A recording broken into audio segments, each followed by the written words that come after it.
Chair, salita siya ng salita dito. Kinakailangan maging sure tayo na hindi nabanggit.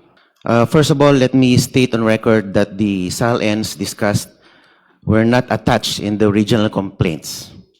Hindi po sila kasama sa original complaints. And using the SALNs as a starting point without necessary predicate evidence supports the position that the investigation of the House of Representatives Committee on Justice is a fishing expedition. I would like to clarify, to ask Congressman Marcoleta. Sinabi niya kanina, hindi kasama yung SALN sa original complaint. Yes, he mentioned that.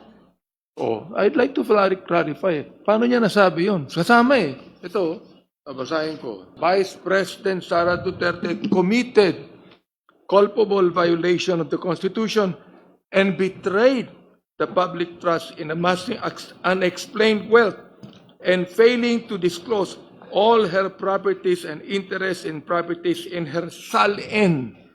Nagalagay po sa complaint eh. Anong sinasabi niya na hindi kasama sa original complaint? I'd like to find out from him.